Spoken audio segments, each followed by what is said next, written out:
E aí a gente ligava a televisão e na televisão tava falando assim, tava tendo uma reportagem e o jornalista falava que estava sendo feito, que não era pra gente acreditar no que os cristãos estavam falando na internet, no TikTok, de que Jesus tinha voltado. Era, na verdade, um teste social que a inteligência artificial estava fazendo com as pessoas no mundo. Eles tinham descobrido ou descoberto, sei lá, vida em outro planeta. E pra saber se aquele planeta era habitável, olha que loucura, pra saber se aquele planeta era habitável, a inteligência artificial estava fazendo um teste social com as pessoas no mundo e transferindo elas pra outro planeta pra fazer esse teste, e que era pra todo mundo ficar tranquilo, porque logo elas já iriam voltar aqui pro mundo e ia ficar tudo certo, e que não era pra ninguém se desesperar. Sonhei com o arrebatamento da igreja. Foi muito real e palpável e desesperador. No sonho, tentando explicar pra vocês, o Senhor permitia que eu e a minha família e algumas pessoas da igreja ficassem para que a gente visse como seria aqui na Terra. Como se o Senhor permitisse que nós ficássemos aqui na Terra no arrebatamento, pra gente ver quais seriam as reações das pessoas. No sonho, eu tava indo pro meu trabalho, eu tava no ônibus, tava vivendo a minha vida normalmente, tava todo mundo vivendo a sua vida normalmente, nos seus trabalhos, indo pros trabalhos e tal. E eu tava no meu ônibus indo pro meu trabalho, e de repente as pessoas sumiam.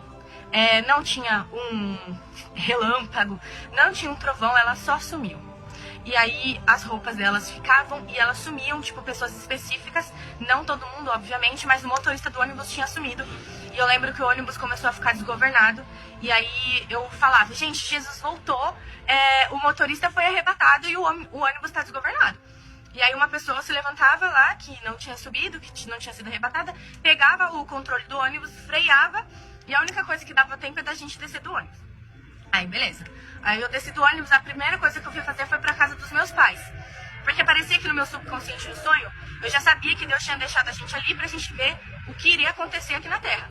E eu ia pra casa dos meus pais e eu falava, gente, aconteceu, Jesus voltou. Aí eu contava as minhas experiências, como tinha sido, minha mãe contava dela, meu pai, meu irmão, meu marido. E aí, ok. E aí a gente ligava a televisão e na televisão tava falando assim, tava tendo uma reportagem e o jornalista falava que estava sendo feito, que não era pra gente acreditar no que os cristãos estavam falando na internet, no TikTok, de que Jesus tinha voltado. Era, na verdade, um teste social que a inteligência artificial estava fazendo com as pessoas no mundo. Eles tinham descobrido ou descoberto, sei lá, vida em outro planeta. E pra saber se aquele planeta era habitável, olha que loucura, pra saber se aquele planeta era habitável, a inteligência artificial estava fazendo um teste social com as pessoas no mundo e transferindo elas pra outro planeta pra fazer esse teste, e que era pra todo mundo ficar tranquilo, porque logo elas já iriam voltar aqui pro mundo e ia ficar tudo certo, e que não era pra ninguém se desesperar. E aí era uma reportagem tão convincente que tipo assim, as pessoas começavam realmente a acreditar naquilo, inclusive os cristãos que tinham ficado. Aí foi disparado um comunicado de que era para os cristãos que tinham ficado na Terra se reunir num galpão, que eles iriam conversar e iam ver o que estava acontecendo. Nesse galpão tinham pastores, muitos pastores, tinham muitos cristãos que eram membros, né, de igrejas aí e tal. E aí tinha algumas pessoas que falavam assim, gente, realmente é um teste social, vocês não viram nada glorioso, Jesus não voltou, não houve trombeta nenhuma, então Jesus não voltou, é só um teste social, parem de loucura, vamos continuar vivendo normalmente. Aí tinha uma outra parcela de pessoas que falavam assim, gente, já que Jesus voltou, vamos descabeçar, vamos fazer tudo que a gente tinha vontade, vamos sair, vamos beijar na boca, vamos fazer, vamos acontecer. E aí, tipo assim, reuniam uma galera, uns jovens assim, eu via bastante jovem quando essa pessoa se manifestou. Eles levantavam e saíam fora e falavam que ia pra balada, que ia fazer tudo que tinha vontade, que tava se contendo e tal. E foram. E aí, no sonho também tinha esposos casados, né, com as suas esposas ali.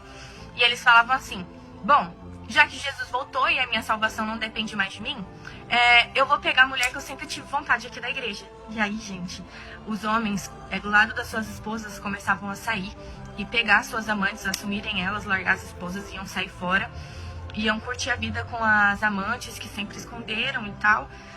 Aí, ok. Aí eu perguntava assim pro meu pai, pra quem não sabe, meu pai também é pastor, né? E aí eu perguntava, pai, e agora? As pessoas vão continuar fazendo culto, a gente vai fazer culto normal. Aí ele olhava pra mim e falava, olhava pra mim, pros pastores que estavam ali e falava, gente, não tem mais condição alguma da gente ter cultos sem a presença do Espírito Santo. Quem somos nós sem a presença do Espírito Santo? Não tem condição. Aí eu falava assim, gente, vamos nos dividir, vamos pensar um pouquinho, daqui a pouco a gente se reúne. Aí eu me lembro que eu fui pra um quartinho e eu tava sentindo um vazio, assim, como se realmente a presença do Espírito Santo tivesse ido embora e tudo que eu queria era sentir só alguma coisa, sabe? Só um sinal, um arrepio, alguma coisa. E eu falava assim, eu vou começar a cantar. E eu cantava as músicas mais bonitas, cantava santo, tipo, tu és santo, santo.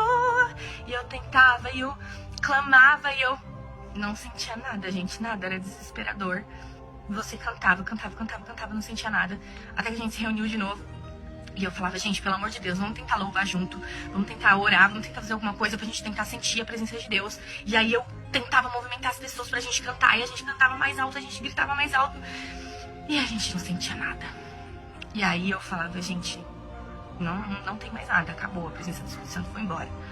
E aí, aí que tá a parte que eu queria falar pra vocês. Abram os olhos de vocês. Alguns pastores se manifestaram. Eu e meu pai tinham falado que a gente não ia mais fazer culto, porque não tem condição de fazer culto sem a presença do Espírito Santo. E alguns pastores falavam assim, gente, mas a gente vai continuar, porque faz muito tempo que a nossa igreja não vive pela manifestação do Espírito Santo, vive de emocionalismo. Então é só a gente continuar com o teatro que a gente estava fazendo. E eles falavam, gente, vocês já não sabem quais as línguas estranhas que vocês falavam? É só continuar. Afinal de contas, eu tenho muita conta para pagar, minha casa ainda tá aí, preciso pagar minhas continhas.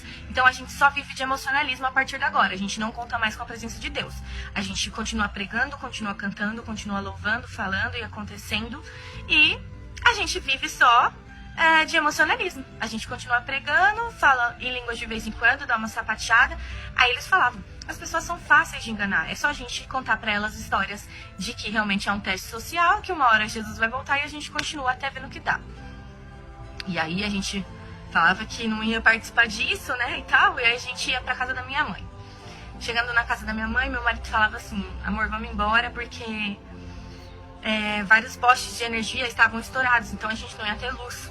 Aí ele falava, vamos embora porque vai ficar tarde e vai ficar perigoso andar nas ruas a partir de agora, porque as pessoas estavam muito perigosas, porque estava todo mundo vulnerável. E aí eles falavam, meu marido falava, vamos embora. Eu falava pra minha mãe, falava, mãe, eu não tenho nada em casa, tipo, a gente não tem costume de guardar vela. Aí eu falava, mãe, não tenho nenhuma vela lá em casa. Aí ela falou, eu tenho um estoquezinho, leva essa daqui, deixa acesa só quando necessário, qualquer coisa você volta aqui pra casa e fica todo mundo junto. Aí eu ia pra minha casa e foi esse o sonho. Gente, eu não sei se você acredita nisso. Eu sou cristã, eu acredito no arrebatamento, eu sei que vai ser assim. E eu sei que não só assim, vai ser muito pior do que isso, né? Imagino pilotos sendo arrebatados e aviões desgovernados que vão cair, assim como eu no ônibus, no sonho, que o motorista não estava mais lá.